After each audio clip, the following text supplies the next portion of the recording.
नमस्कार। एक बार मैं फिर से स्वागत करती हूँ।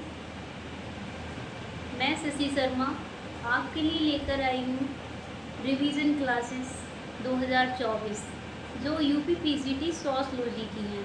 यूपी पीजीटी सोशियोलॉजी की रिवीजन क्लासेस लेके आई हूँ, जिसमें मैं समाजशास्त्र के बारे में पूरा क्रमबद्ध तरीके से पढ़ाऊँगी, आपको समझाऊँगी, और जो मैंने पढ़ा है वो ही मैं आपको बताने की पूरी कोशिश करूँगी। तो आज हम देखते हैं समाजशास्त्र की उत्पत्ति। ये हमारी पहली क्लास है। जिसमें हम शुरू से चल रहे हैं। ये है समाजशास्त्र की उत्पत्ति, ओरिजिन ऑफ सोशियोलॉजी। तो समाजशास्त्र की उत्पत्ति कब हुई, कैसे हुई और कहाँ पर हुई, ये भी हमें जानना बहुत ज़रूरी है। तो समाजशास्त्र की जो उत्पत्ति है वो 4 अवस्थाओं से हुई है। समाजशास्त्र का जो विकास था वो 4 अवस्थाओं से हुआ था। कौन कौन सी अवस्था थी? तो पहली अवस्था थी, ये हमारी प्रथम अवस्था है। इसमें क्या था कि ग्रंथ थे, रामायण थी और हमारे महाभारत, इनमें भी सब में थोड़े थोड़े सामाजिक जीवन के बारे में बताया गया है, लेकिन क्रमबद्ध तरीके से किसी में भी नहीं बताया गया है। वहीं पर एक प्रथम अवस्था में ये प्लेटो नाम के व्यक्ति थे, विचारक थे। उनकी एक पुस्तक थी रिपब्लिक। प्लेटो की एक पुस्तक थी रिपब्लिक, और अरस्तु भी विचारक थे। उनकी पुस्तक थी एथिक्स एंड पॉलिटिक्स, जिसमें क्या है, सामाजिक जीवन के बारे में बहुत ही अच्छे तरीके से बताया गया है। सामाजिक बातों के बारे में, जीवन, स्त्रियों पुरुषों का कैसा जीवन था, कैसी व्यवस्था थी, ये सारी बातें इसमें बताई गई हैं। अब आती है हमारी द्वितीय अवस्था। द्वितीय अवस्था आती है तो ये 6ठी शताब्दी से 14वीं शताब्दी तक मानी जाती है। 6ठी शताब्दी से 14वीं शताब्दी तक। मैं यहाँ पे लिख देती हूँ 6ठी से 14वीं तक। 6ठी शताब्दी से 14वीं शताब्दी तक ये बीच की मानी जाती है। इसमें क्या था, एकुनस एक व्यक्ति थे। वो भी मतलब उन्होंने भी काफ़ी कुछ धर्म, रीति रिवाज, नीति, सभी के बारे में उन्होंने बताया है। इसमें क्या था, कार्य कारण संबंध पर जोर दिया जाने लगा। जो समाज में जो बातें हो रही थी, सामाजिक जीवन की जो बातें हो रही थी, जो घटनाएं घट रही थी, वो क्यों घट रही थी, इस पे भी विश्वास किया जाने लगा। और इसमें वैज्ञानिकता का थोड़ा क्या था कि वैज्ञानिकता का प्रभाव आने लगा। किस पर? सामाजिक घटनाओं पर। तो इससे भी लग रहा था कि हाँ, समाज में भी व्यवस्था है धीरे धीरे। अब हमारी तीसरी व्यवस्था आती है, ये है 15वीं शताब्दी से मानी जाती है। 15वीं शताब्दी से मानी जाती है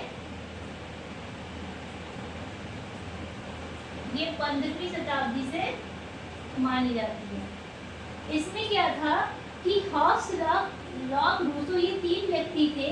उन्होंने एक सिद्धांत दिया था, सामाजिक समझौते का सिद्धांत। इन्होंने सिद्धांत दिया था सामाजिक समझौते का सिद्धांत। एक और व्यक्ति हुए सर थॉमस मूर।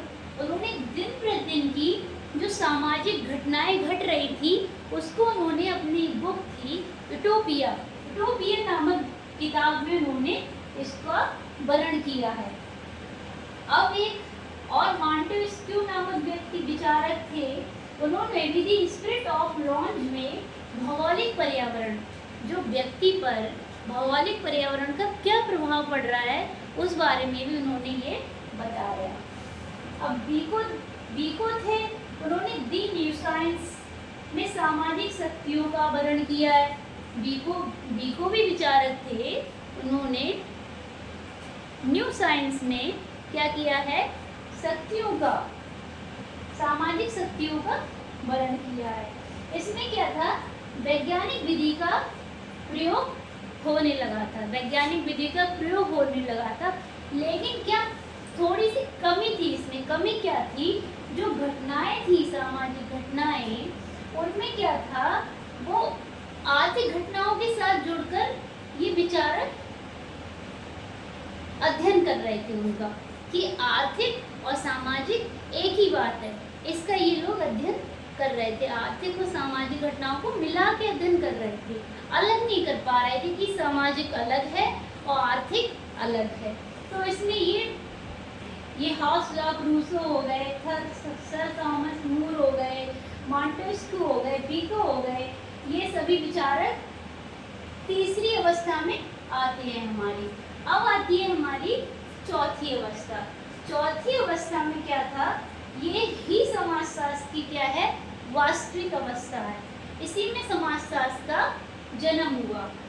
ये क्या थी? एक व्यक्ति थे हमारे, सेंट साइमन। सेंट साइमन नाम के एक व्यक्ति थे। तो वहाँ पे जो घटनाएं घट रही थी, वो सामाजिक घटनाएं जो घट रही थी, वो ये सोच रहे थे कि क्यों ना हम भी अपनी जो समाज की घटनाएं हैं उनको वैज्ञानिक तरीके से उनका अध्ययन किया जाए। क्यों? क्योंकि जो प्राकृतिक घटनाएं हैं उसका अध्ययन हमारी ये फिजिक्स, भौतिक विज्ञान कर रही है। और तो हम भी ऐसा कर सकते हैं। हमारी भी जो सामाजिक घटनाएं हैं उसके लिए भी एक अलग से विज्ञान होना चाहिए। ये सोच रहे थे।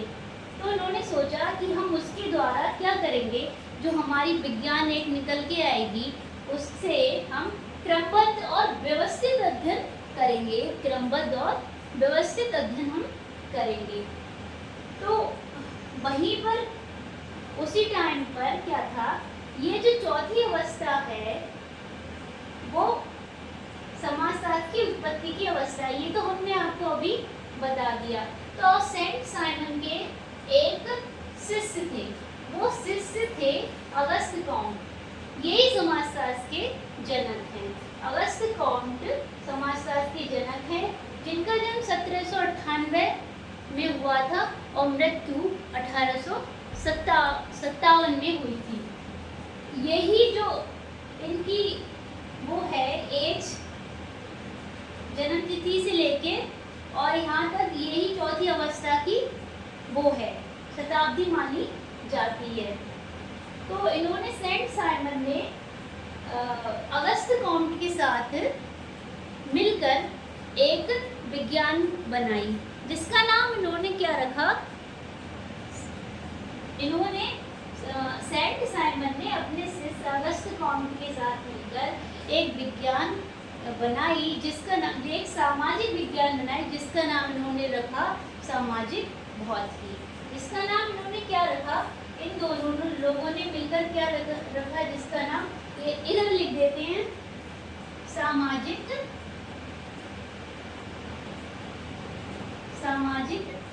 भौतिकी, सोशल फिजिक्स, जिसको कहते हैं सोशल फिजिक्स। ये किसने बनाई थी? सेंट साइमन ने। सेंट साइमन और अगस्त कॉम्ट,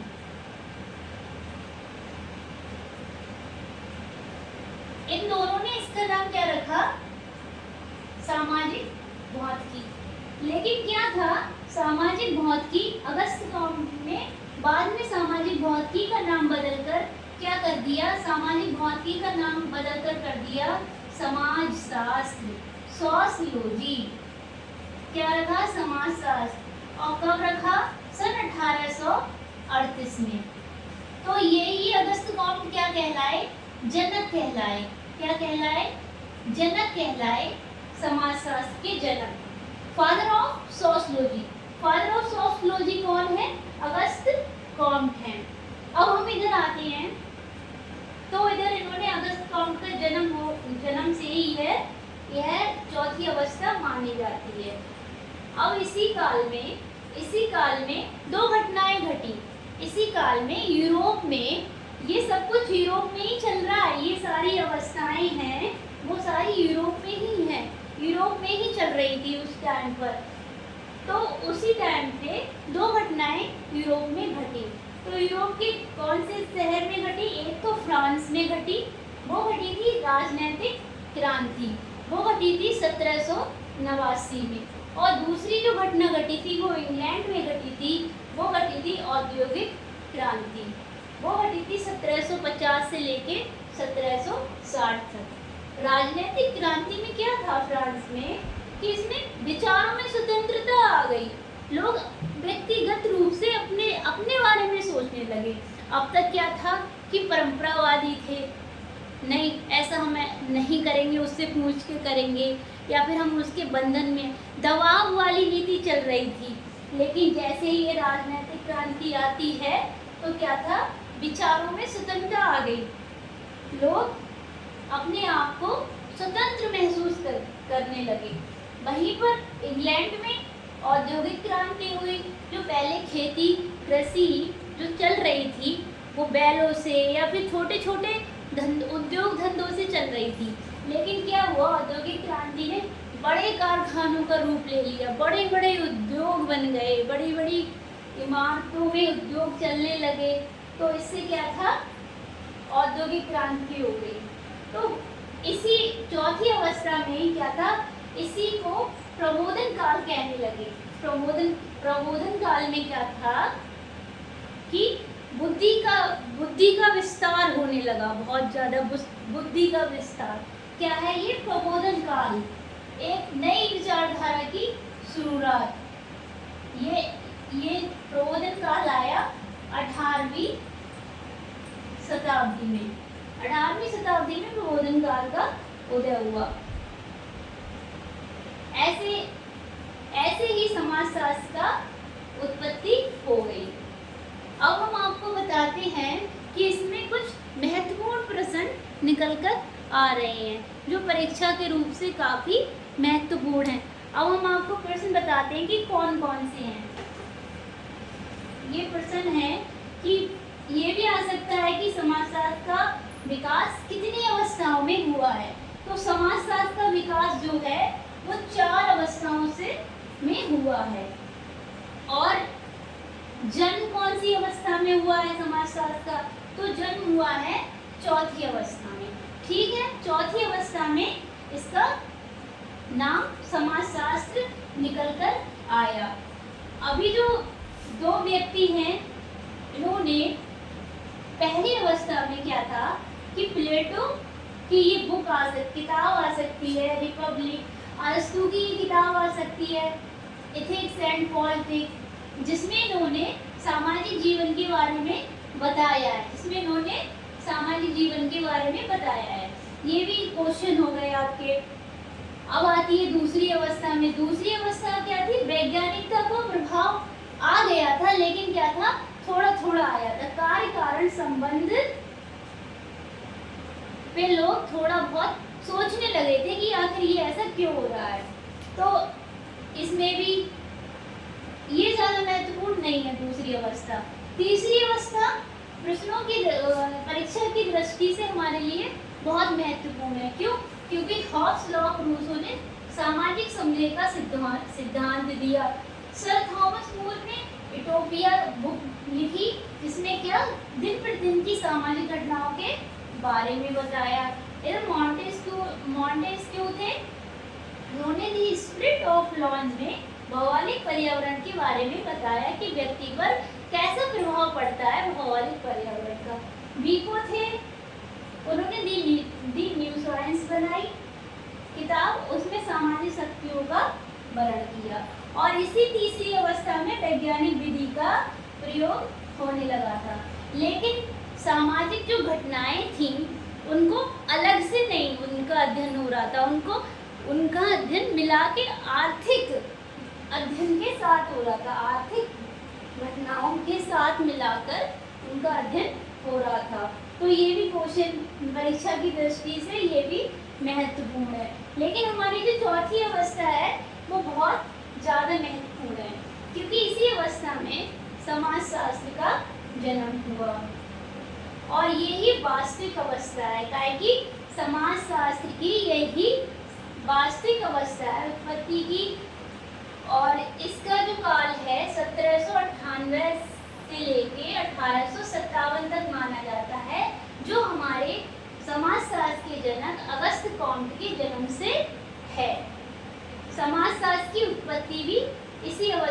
हुई जो किसने की थी? अगस्त कॉम्ट ने। सेंट साइमन के मन में तो केवल विचार आए थे और उन्हीं विचारों को मूर्त रूप देने का मूर्त रूप किसने दिया? अगस्त कॉम्ट ने। इसी चौथी अवस्था में दो घटनाएं घटी, वो थी राजनीतिक क्रांति फ्रांस की और इंग्लैंड की औद्योगिक क्रांति। राजनीतिक क्रांति 1789 में हुई और इंग्लैंड की जो क्रांति थी वो 1750 से लेकर 1760 में हुई। ये भी हमारे लिए परीक्षा की दृष्टि से अति महत्वपूर्ण है। इसी काल को इसी अवस्था को प्रबोधन काल भी कहते हैं, क्योंकि इसमें ही प्रबोधन काल की शुरुआत हो गई थी। अब ये जो हमने यहाँ पे बताया था, ये सामाजिक भौतिकी सेंट साइमन और अगस्त कॉम्ट ने पहले नाम रखा था। सबसे पहला नाम क्या है? पहला नाम काय का? समाजशास्त्र का। समाजशास्त्र का पहला नाम क्या है? सामाजिक भौतिकी। फिर बाद में अगस्त कॉम्ट ने इस नाम के लिए समाजशास्त्र रख दिया 1838 में, सोशियोलॉजी, जिसके लिए सोशियोलॉजी कहा गया। ठीक है, अब हम आगे जो आपको बताएंगे दूसरी वीडियो में, दूसरी क्लास में हम आपके लिए लेकर आएंगे कि समाजशास्त्र का विस्तार कहाँ कहाँ पर हुआ, कहाँ पे फ्रांस में हुआ, अमेरिका में और बाहर विदेशों में भी बताएंगे और अपने भारत में भी बताएंगे कि पहले कहाँ पर ये पढ़ाई गई, कहाँ पे क्या हुआ। इसलिए आप हमारे साथ बने रहिए। नमस्कार। अगर आपके लिए हमारी क्लास अच्छी लग रही है तो हमारे चैनल को सब्सक्राइब कीजिए, लाइक कीजिए। नमस्ते।